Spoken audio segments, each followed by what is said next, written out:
You are now tuned in to Heat Check with Ty Slatter and Antonio Turner, right here on GTA Sports Network. Follow GTA Sports Network on Facebook, Twitter, and Instagram. Subscribe to the YouTube channel, GTA Sports. And don't forget GTASportsNet.com for all things in the world of sports. The Bucks, we just mentioned how Dame has been 50% at best all season. We know he got a lot going on and off the court, so I'm not gonna. Yeah, I'm not but gonna. I think when it's playoff time, though, that's a different. I'm just hoping Dame hits that switch come playoff time That's because what I'm saying. I'm just exactly. if not, then this trade They was doing all right because they got to second. They wasn't third and fourth. Yeah, no, they definitely leveled out. They did But it for about 2 months. About two straight months, they was on their best. I did an interview with my guy DJ, and I was talking about it, man. And a lot of people forget that Doc's ring in 2008 is Tom Thibodeau's defense. Oh yeah. So and we basing the ring from. I was graduating high school in 2008. I was in high school. I think I was a sophomore. That was my graduation year. That's how long. That's 15 years. Oh, over. You know what I'm saying? So yeah, you living off a 15 year, 16 year, one ring. And so when people ask me, how I feel about the Bucks, I'm very jaded because I didn't like the trade. I think Drew should have stayed. I understand that was the best they had to offer. To stop Dame from going to Miami, which would have been a way better deal in my opinion. But I'm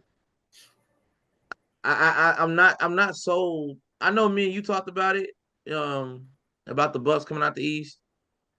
In a perfect world, yes, because Boston has yet to prove to us that they can get it done outside of the regular season.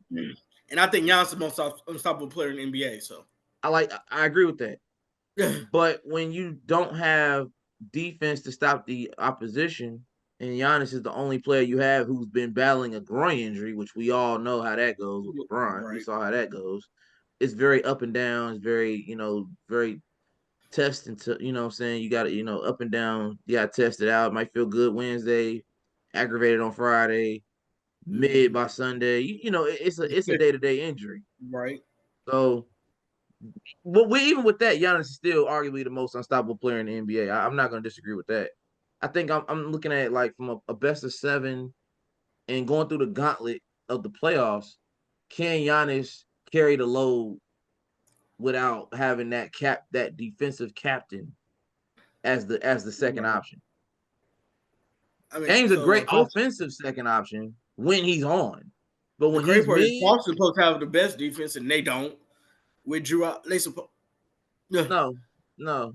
But to Drew's credit, I'm not blaming on Drew. I'm just Tatum and Brown are supposed to be. They've been legit defenders. Yeah, to Drew's credit, pretty much their whole career, except for the last couple years. I'm not gonna disagree. I'm not gonna discredit the fact that they wouldn't be the number 1 seed clinched without Drew Holiday. Right. Drew has contributed. He's done what he can. But a lot of that's coaching, lack of adjustments, lack of using, timeouts when necessary, being very lax in crunch time opportunity. There's a lot of mistakes that Celtics have made, and I think it's being masked by the fact that they're the number 1 seed. But if they were in the West, they wouldn't be number 1. Oh, right. Top 5 maybe, but they wouldn't be number 1. They're not going through that gauntlet in the West. No. Man, we're gonna get to that in a second. Moving up the ladder, right now, playoffs started tomorrow. We got the Cavaliers and the Pacers. I got the Pacers taking the Cavs out. I know them too. I would have to know where Donovan Mitchell was at to change my mind.